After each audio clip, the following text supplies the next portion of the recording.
My mission is to impact the hearts and minds of women, helping them change their stories and empowering them to love themselves, their bodies, and their lives. What is up, everybody? Welcome to the Change Your Story podcast. I'm Hannah Dawson, your host and transformation coach. I'm a certified personal trainer, nutritionist, mindset coach, writer, speaker, and creator of the Fit Club Babes app, and I am here to help you transform your life. While I love teaching all things nutrition and fitness, and trust me, you'll get lots of that on here, my true passion lies in the power of mindset and self-relationship. I know firsthand how powerful a mindset shift can be. It has profoundly impacted not only my health and fitness journey, but also my relationship with myself, and it can do the same for you too. Many women believe as we age, we lose our beauty, body, and health, but that's not true. You can feel and look amazing and get better with age, and I'm going to show you how. Are you ready to change your story? Let's flip the script one thought at a time. What is up, you guys? Welcome to episode 4 of Changing My Story. This is my story. So if you are just tuning in today and you haven't listened to episode 1, go and listen to episode 1. They go in order. So episode 1 or part 1, part 2, part 3, part 4. We are on part 4 today. And I came across this quote, and it's really perfect for today's episode and really sharing this next chapter of this part of my life. It says this: when it feels scary to jump, that's exactly when you jump. Otherwise, you end up staying in the same place your whole life. And so this was a pivotal moment, leaving Vancouver, literally leaving it. I remember when I got to Edmonton, I remember later on having a conversation with my dad and him going, "You realize you left everything?" Because I asked him to go pick up a couple of things. You guys, little context to that, the house that I was, the suite I was renting, the people that rented it, they are actually going to have a woman that was escaping a really abusive relationship. She had nothing. So I said, give her all of my stuff. So she was supposed to get it. So I'm not sure if that didn't pan out. But anyways, my dad ended up there somehow and they ended up taking all my stuff. But I remember him kind of sounding a little annoyed with me. Like, you left everything, like you just left. I don't think he realized, why I had to just leave. And so that was such a leap of faith for me. And I think faith is like that. It's like, it's scary. You don't know what's on the other side, but for some reason you can't ignore that feeling that says it's better than here.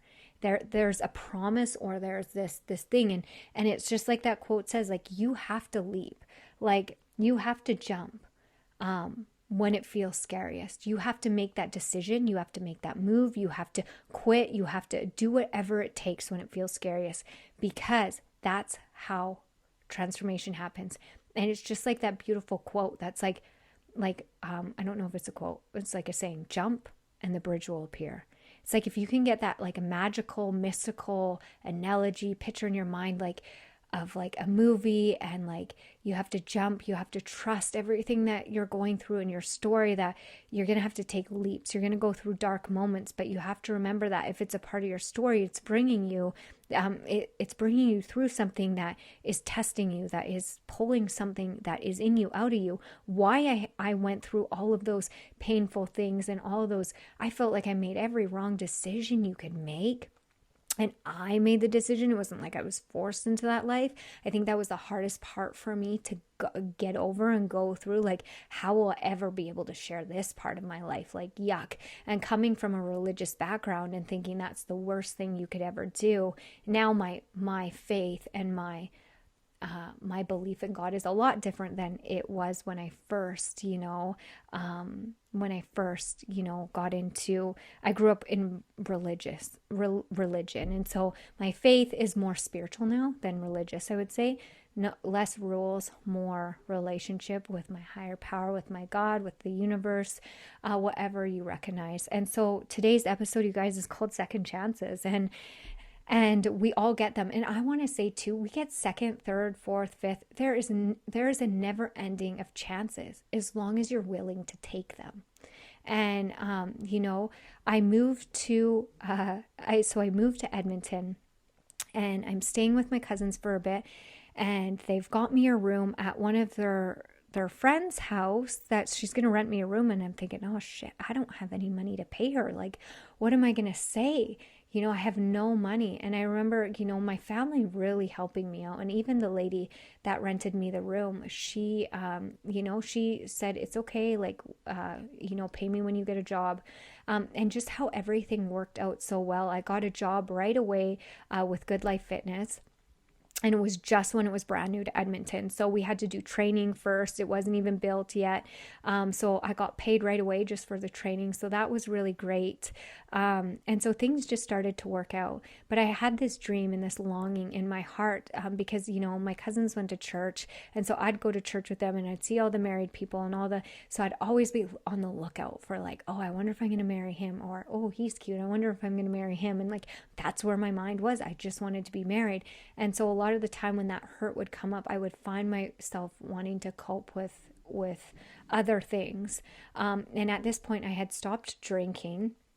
And I was working. I was really pursuing my relationship with God. I was getting up early. It was just such a beautiful time for me in that moment. It was very short-lived because as time went on, I started hanging out with people at the gym and they would go out for dinners and drinks. So then I would. And so this slowly started to build back up again. Like, when I look back at that girl, it's like watching a movie when they just keep making bad decisions. And I'm like, oh, what are you doing? Like, you can't drink. But it was just such an escape for boredom for me. And so, like I said, I never went to rehab. I never went to AA. I didn't do all those things. I didn't really have that support system. I had the church. So the church was great because, most people in the church don't drink. So I had that support system. But once I got working all the time, I really got pulled in a different way. And I just remember, just wanting to be married and wanting this boyfriend and wanting this relationship so bad.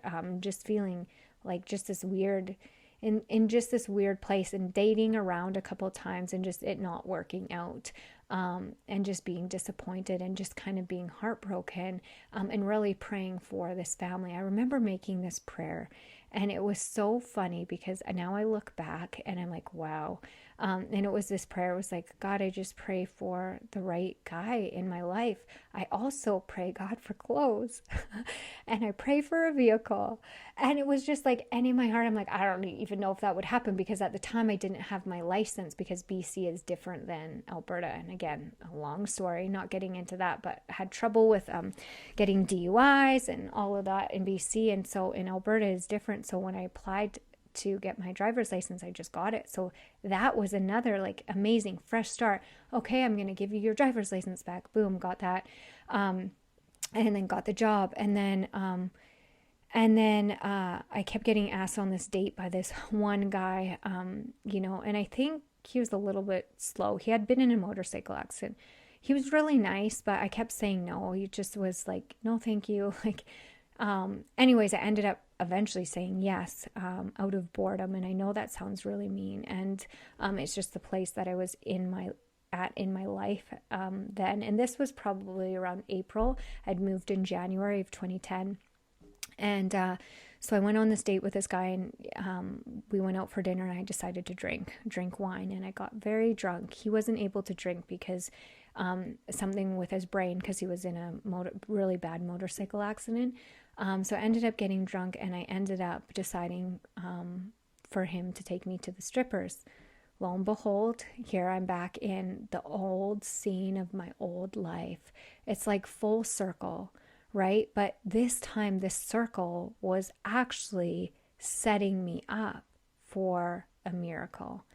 And so I know that sounds really weird, and but hear me out. So we get to the strip club, and I am going full on spiral, drinking, looking for drugs. It's even embarrassing to say, I know. And anyways, so I'm with this guy. He's kind of like very like following me everywhere. So like just almost uncomfortable, this date that I'm on. And then I see these two guys sitting at this other table, this one blonde guy with blue eyes, very good looking. So I decided to go up and sit with them, and because I've been drinking and under the influence, I was very friendly with them, and I sat down, and then that guy I was with kind of was sitting at a different table and comes up like, what are you doing? I said, come and sit with my friends. You guys, I'm giving you full on details here. And it made him really mad. He goes, these aren't your friends. You don't even know them. And so anyways, I said, like, I wanted to party that night. I didn't want to go home with this guy. And so I said, can you come and help me get my bags from his car? And so the guy came out with me to get the bags from the car. The guy wouldn't give him the bags from the car. So it ended up being kind of this little, like, whatever. Long story short, you guys, I ended up going home with the blonde guy. TMI or not, nothing happened. Nothing. He was a total gentleman. Went home to his house and ended up talking, and then eventually went to sleep. I'm not going to give all the details, being under the influence, drinking, blah, blah, blah, probably made an idiot of myself. And the next morning, I couldn't remember his name. And so I was trying to figure out what his name was. So I think I asked to see his driver's license. I don't know, or ask his birthday or something like that. And he ended up saying his birthday, and it was the same as my birthday, July 12th. And I said, no, it isn't. And so anyways, he realized that I didn't remember his name. He told me later years that he knew I didn't know his name. And I was trying to figure it out. I felt really embarrassed. But long story short, we realized that we had the same birthday. Okay, you guys, this is when it gets really crazy. So end up at a strip club that I shouldn't be at.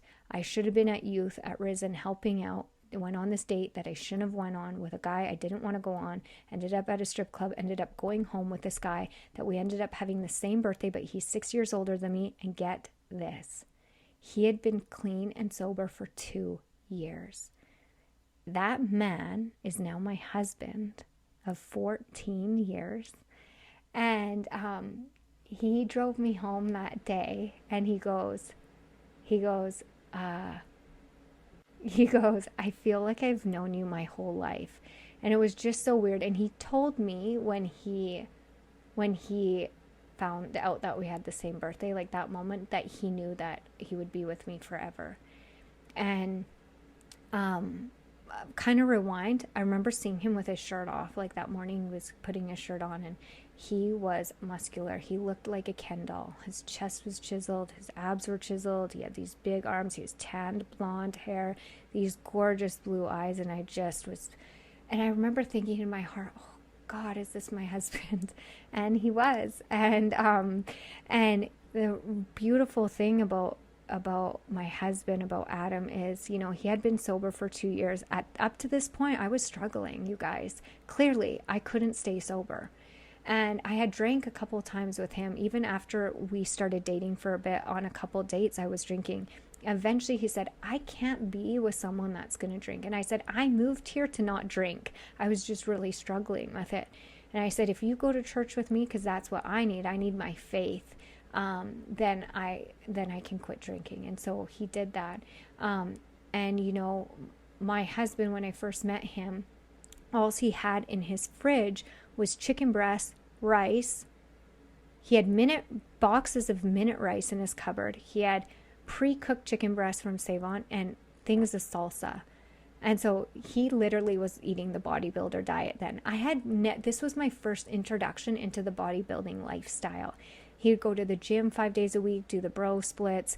His treat was Pepsi, and then on the weekends we'd go and have burgers. So I started getting into this lifestyle, this routine. We'd get up at 5 a.m. in the morning. We'd go to Gold's Gym. I would do his workouts with him, which were legs and back and bis and chest and tries, like the typical bro splits.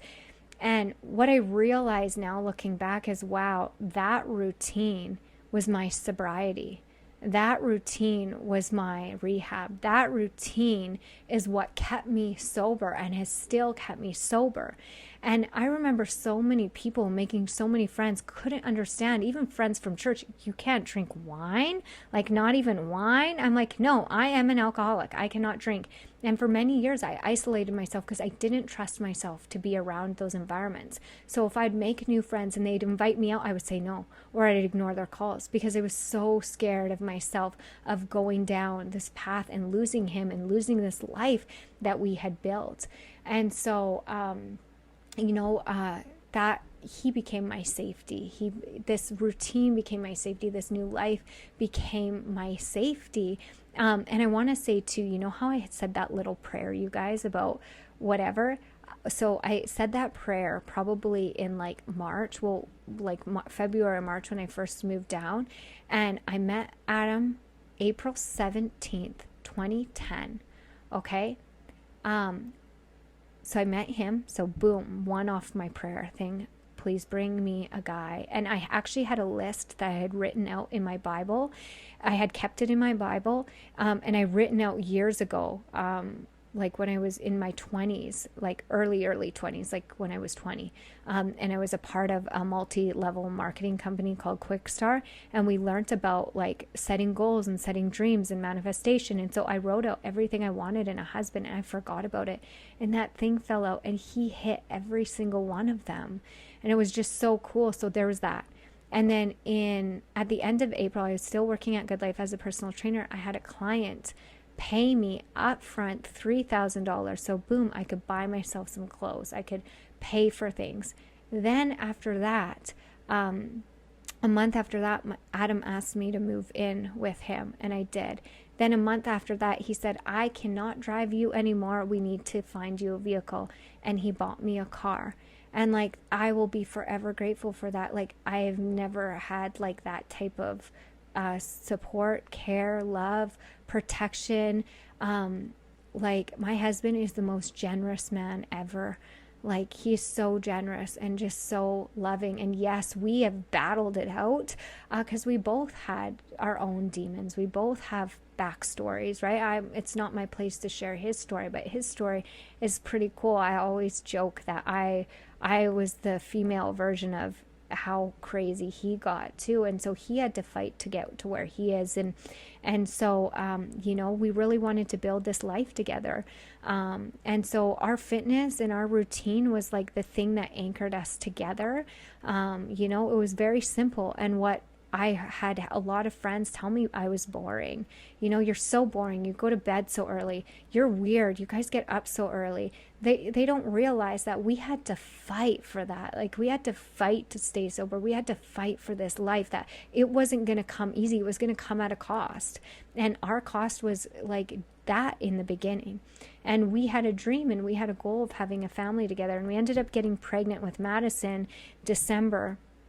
And we had only been together in April, so 8 months together, and I was pregnant.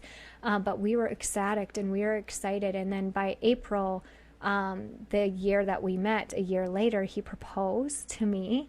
And he actually had put a ring under a pillow, like kind of like a tooth fairy. We joke to this day. He was so nervous to ask me to marry him.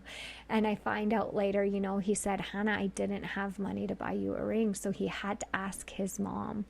And so there was just so much nerves. And I mean, you know, there's just so much like that, like just makes me in awe of my husband and our story, and just like the miracle of how that even happened. Like the chance of me being in a strip club and not ending up with a drug dealer or going back to that lifestyle, that there was a guy right there that God had put right there that said, no, I called you here. I called you to this place, Hannah. You stepped out, you took that leap. I promise I won't let you fall. Boom, he put Adam as there, like a, you know, to pull me out. And he was meant for me. And that happened, you guys, within 3 or 4 months of me being here. I got everything my heart desired, you know. And so I got thrust into being pregnant, and then we decided to just get married. We just did a small intimate wedding before I had Maddie. So 3 weeks before I had Maddie, I was pregnant.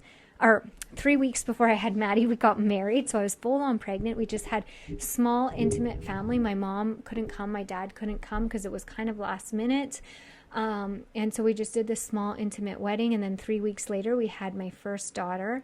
So momhood was a whole new experience for me. And I was so excited to be a mom. It was my dream to be a mom. And then 9 months later, we got pregnant with Tegan, my second, and then had Tegan the following April. And so our life's really like what we wanted, boom, like we got thrust into everything we wanted. And, it was a beautiful thing, but it was also a thing where I never got a chance to be like, whoa, who am I? Have I worked through these things? I went through from, not through, I went from, moving to Edmonton, not really doing the work, having my husband kind of be such a support system in my recovery. And so not really just being thrust from one thing to the next, not really sitting and working on my relationship with myself. I didn't really know what that was. I really thought, everything was outside of me, that really changed me. There was a lot of things that were beautiful and that really helped me, which, my husband was a huge part of that, with my sobriety, my support, and just such a safe place for me. He was just such a safe place for me. And then having babies, and my faith was so big for me as well, because, and again, my faith, I felt like, was so different than what I experienced in the church. It wasn't, my faith and my belief in God and Jesus. It got really religious after I got sober, and so I always thought these things were outside of me. I had no idea, that I needed to deal with the me, the internal part of me, because I thought that was bad. I thought that was, a sin. I thought I had so many messed up belief systems about what I thought I should be, who I thought I should be, and how I thought I should do it based on this, maybe the way I grew up, the different messages I got from the different people that I lived with. Like I said in my, when I was sharing in my earlier parts of my story, the people that I would live with, I would look at what they would do that was good or that was different than what my mom would do, and I would take it on as a belief, just because it felt safe. It felt like love to me. And I, as children, we don't question things. Even as adults, if we don't do that internal work, we just take on these beliefs, whether they're good for us or not. And so, I really found my place at this place of a second chance. I loved my life. It was something, more than I ever thought I deserved. Just all the miracles that came, and I was so afraid to lose it all. And I thought, it was all external, outside of me. So I really had this need to keep, what is that called? It's like to keep portraying, or to keep playing, or to keep performing. That's what I mean. So like, I felt like I always had to perform to be loved, to be accepted, both by my husband, both by people in my life, and both by like God. So I had a lot of really distorted beliefs. And, during this time of living this, this new part of my life, this dream that I had, as a little girl, was to be a mom. I remember, things started to shift internally in me. The shift I felt I couldn't really explain. But it was like this. It was like my dream was always to be a mom. But that's as far as it went, because that's really what all I saw. My grandma was a stay-at-home mom, a wife. My aunt, my mom's sister, was. And so, and I experienced love in those moments. So that is, of course, what I kind of desired for myself. It was just a part of me. It was just a piece of me that was missing, right? And so when I got married and had kids, it was like something was still missing. It was something that I couldn't explain, you guys. It was like this. I'd gotten sober. I had this family, this dream life that I always, wanted. I had an amazing husband that was an amazing provider.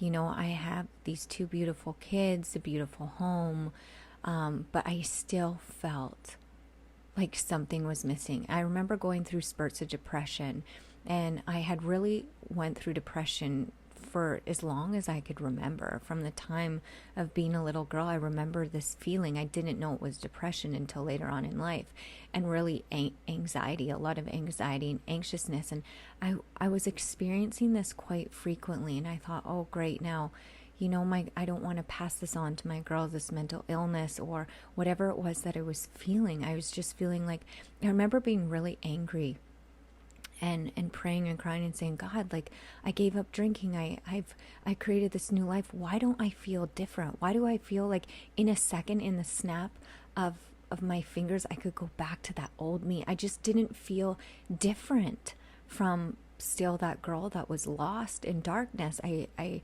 had this life that I wanted, but I didn't feel different. It was just like this emptiness, this darkness that I didn't know what was missing. Okay. And so I would try to pursue these other things. I would try to get busy with these other things. My idea was, okay, let's have more kids, let's, the next best thing, or the next vehicle, or the next pursuit of something. Okay. Whatever it was, changing my body. It was the way I looked. And I remember my girls were really little. Okay. There's 2 living room instances that I want to share with you that were really impactful, and a dream. And so I remember sitting in my living room one day. My girls were really little. T was probably like not even 1, and Maddie was probably 2.5. And so they're just playing, and we're watching a show. And I remember really hearing this audible voice in my head going, "This is not all I have for you. This isn't it." And it was just really weird, because all I wanted to do was be a mom. And I heard this voice just say, "This isn't all I have for you." Like, what does that mean? And by this time, you guys, just to give some backstory context, I had got my personal training when I lived in Vancouver, and didn't pursue it very much. I worked in some gyms, but I didn't pursue it very much because my confidence was low about my body. And so when I moved to Edmonton and got that job as a personal trainer, I was like, what? They hired me? Do they know that I don't have much experience? Do they know? It was like I got something past them, because I didn't believe in myself. Even though I had this education, even though I did have it, my self-esteem was so low, I didn't believe in myself. And so there's just different certifications and stuff like that. So when I met my husband, he goes, "Go and get your CamFit Pro," because what I had wasn't accepted in Alberta, even though they hired me.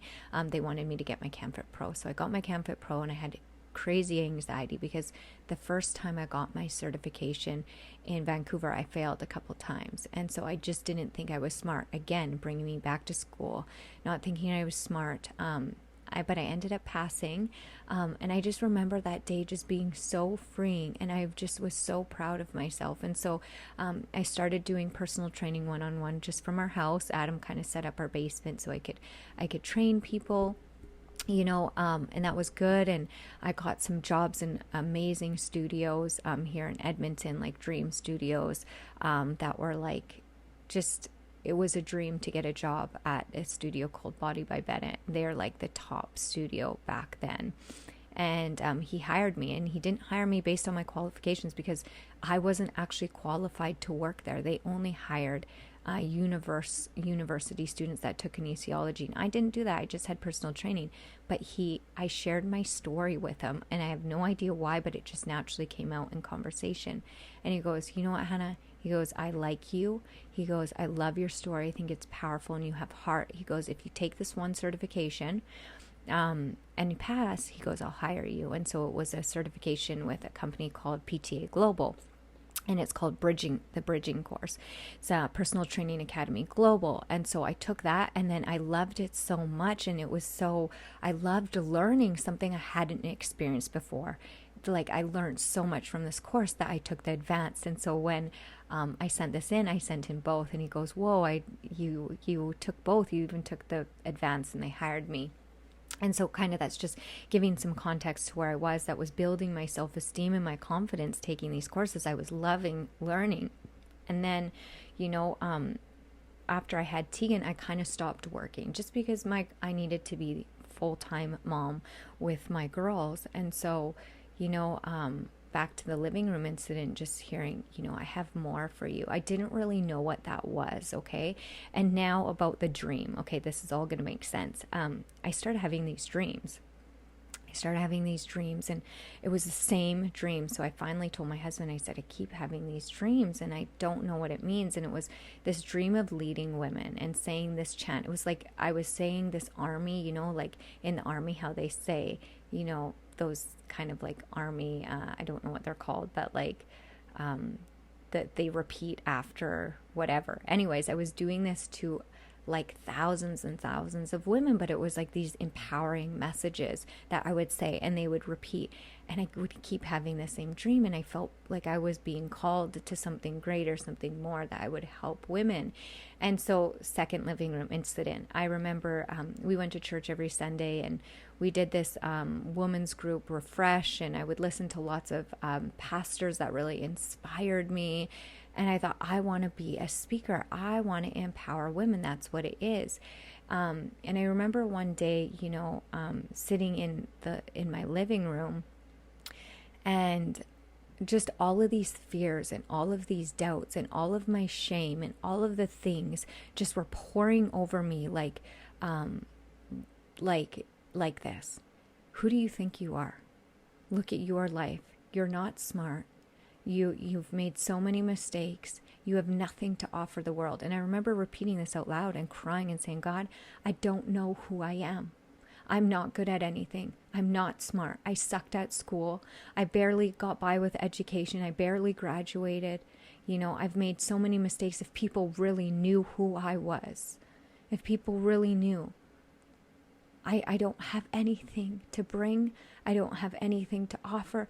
Who do I think I could be to be a speaker to help women? And I remember this voice, and it was like a blanket of love, and I can't explain. It was just a feeling that washed over me and going, it's because of you. It's because of those things that I have qualified you. It's because of those experiences that make you connected to other people. That is why. It's your story. That was the first time, and that was years ago. That was, my girls were, like I said, my girls are 12 and 13 now, and so that was like 12 years ago that I heard that, and I still doubted. And so, you know, this was a time in my life when I felt like something was missing, but I couldn't figure out what was missing. And I didn't know that the answers lied within me. I thought they lied without me. I thought they were without me. So I really seeked external validation. I really seeked approval. I really seeked, I would look to change things outside of me. If I have the perfect body, if I have enough money, if I have enough popularity or enough likes. So those became things that I started to pursue, all these fears as a child and as a teen girl of not having the nice clothes, of not having the nice body. And so I started to I made up I had this whole belief system, like I want to be, the fit mom for my girls. I want to be, a pretty mom for my girls. I don't want to embarrass them.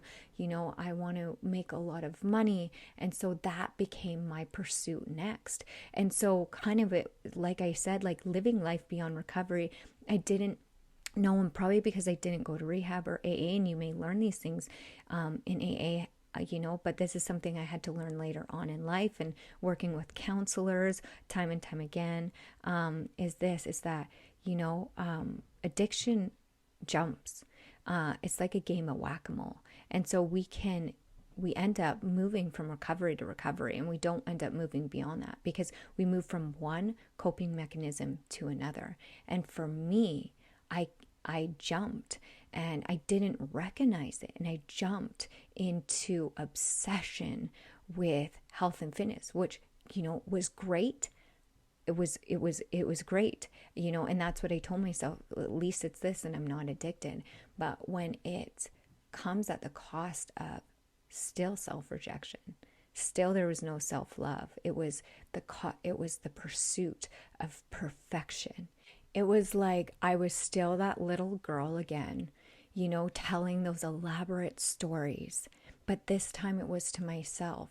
There was different versions of that throughout my life. When I was really little, it would be telling elaborate stories in class or in school to classmates, because it was my way of putting on a mask. It was my way of, showing this thing that, oh, if they like that or accept that, then I like myself.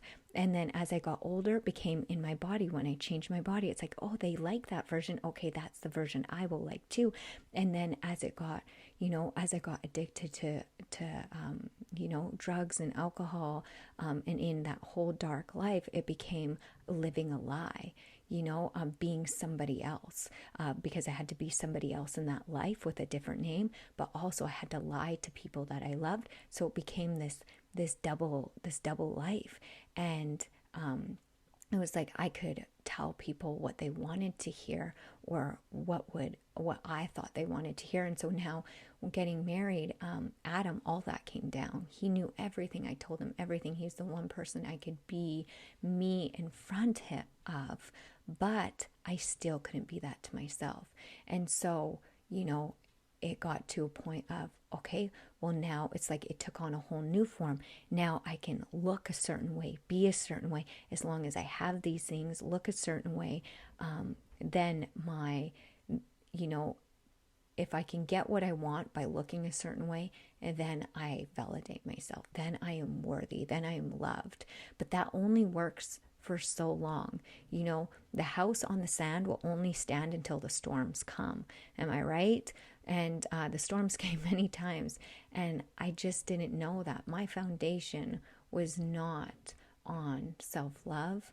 I had no relationship with myself. It was very shallow. It was very based on how I looked, how I performed, if others loved or liked me. Even if my husband was grumpy, I internalized it. What's wrong? Did I do something wrong? Like I was always on eggshells because of my insecurity with him, with other people. If I got a certain look, if people used a tone with me, I would internalize that like I'm bad, something's wrong. And I didn't, and then I would externalize it. So I would try to, overcompensate.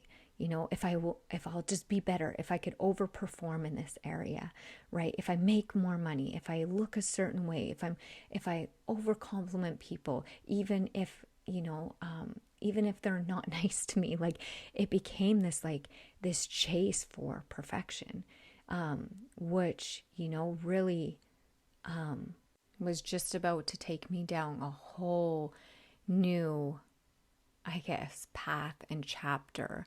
And we're going to go over that in the next episode. And I'm really going to share with you the cost of perfection and what I had to pay.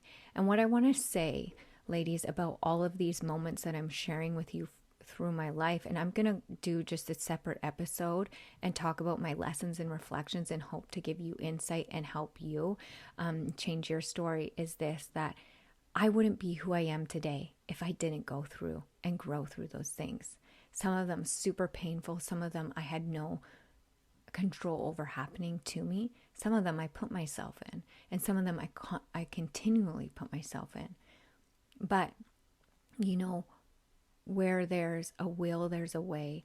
And when your will is to become a better version of yourself, and when your will is to love yourself, there will always be a way out. There will always be a light. There will always be a whisper. There will always be a person there. That is kind of what I found the theme through my whole life. So sometimes we have to go through these tests and challenges, and it's not about not having them. It's about confronting them and about going through them, because the only way out is through.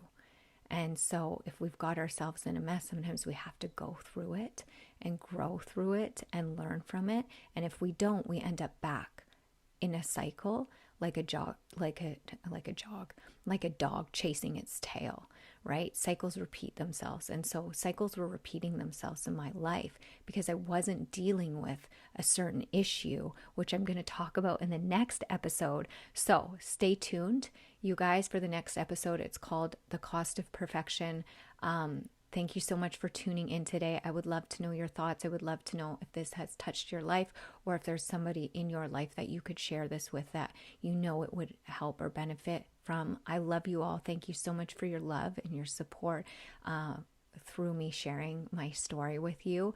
But until next time, I can't wait. I will see you in the next episode. Bye for now.